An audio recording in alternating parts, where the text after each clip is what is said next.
episode of the Get Shit Done in IT podcast. My name is Michael Seidel, and the question of today is, how do I start as a tech speaker? So in some previous episodes, we talked about the MVP stuff and everything, and speaking at conferences is one part I do. I think every 1 or 2 months, I travel to conferences and do a tech speech. So most of the time I talk about PowerShell, Azure automation, also about this podcast, Get Shit Done in IT. So that's the reason why I try to answer the questions to how to start as a tech speaker in today, because it was a little bit different as I started, I think 10 years ago. Also related to those MVP episodes I did, people asked me, how can I get a tech speaker? Do I need to pay? Do I earn something? Whatever.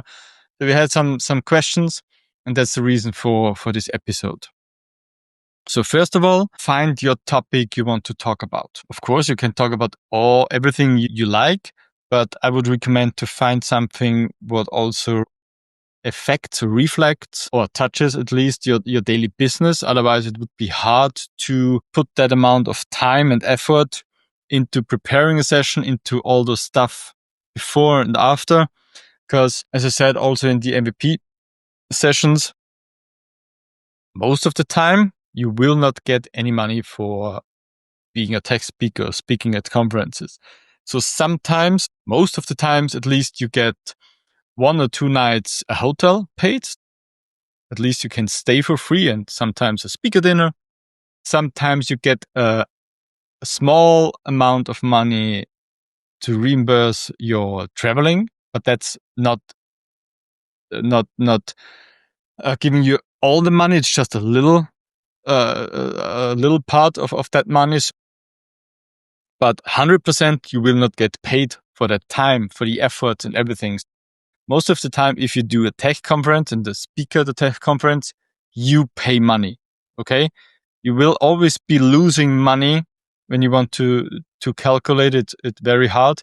You always lose money when you do a tech speech. Sometimes you get a hotel, sometimes you get some money, but most of the 100% you will lose money. You will lose time, you will lose money.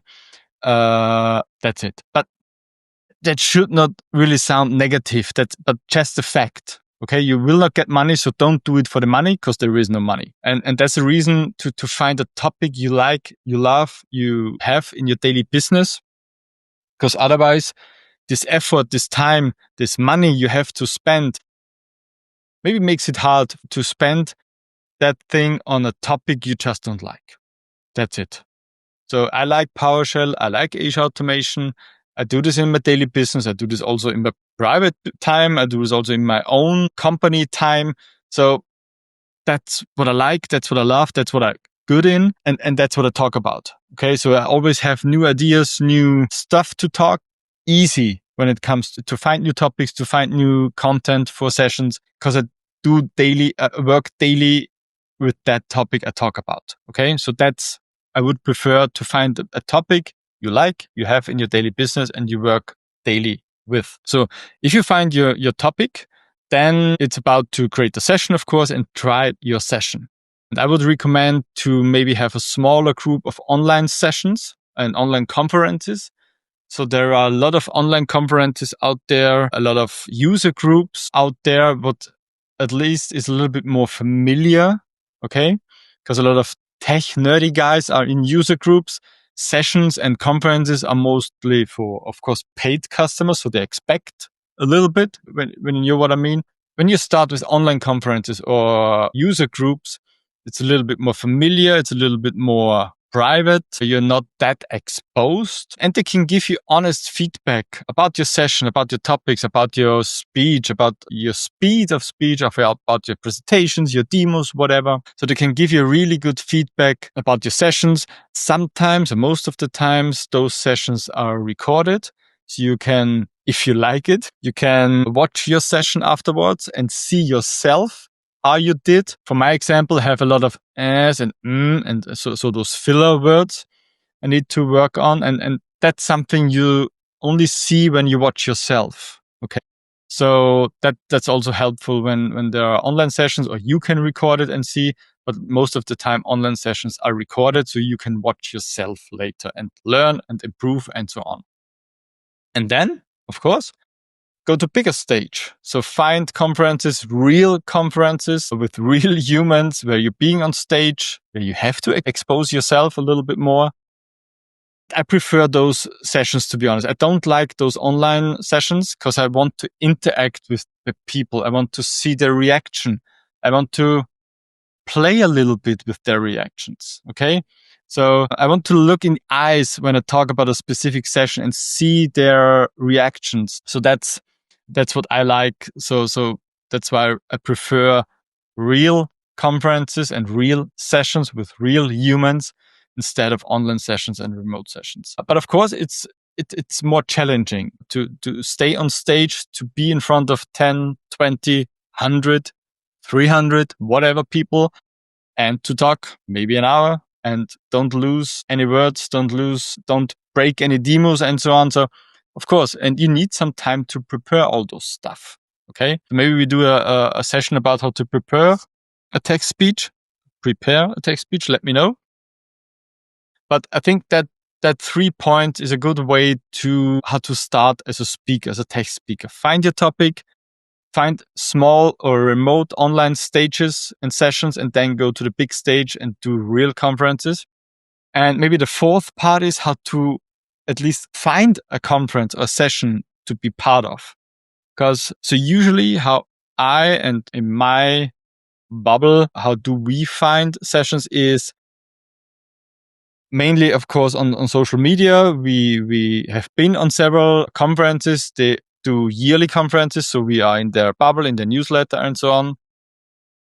And what they have in common is that they do a public call for speakers, mostly on Sessionize or Run Events. There are different platforms where you can submit a session with a catchy title, a catchy and funny description. And then at the end, the people who are making the conferences will decide on a lot of points. I never did a conference by myself, so I don't know.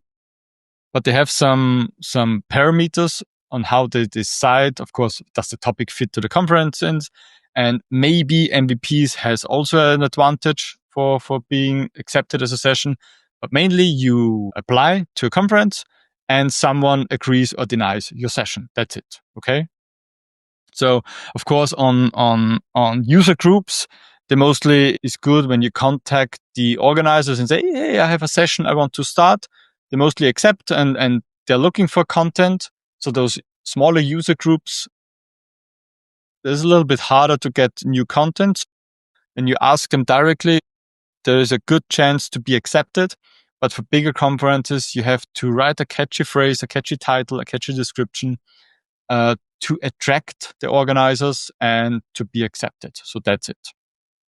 So find a topic, what makes fun, because you have to invest a lot of time, a lot of effort, and some money. Start small on user groups, on-site or online, and then go to the big stages, big conferences, and of course go to the platforms or to the user groups and contact those organizers or apply by a session, call for sessions, call for paper to be accepted for conferences. So that's it. And if you like it, go ahead, find new topics, find new sessions, find new ways to bring your content, your ideas, your findings, your whatever out to the stage, make it interesting. But that's then it's not how to start. It's then more the advanced way, how to survive as a text speaker. So how to find new topics, how to find new ways to present, to transform your knowledge to the audience. So that's also something, maybe an extra episode, if you like, just let me know.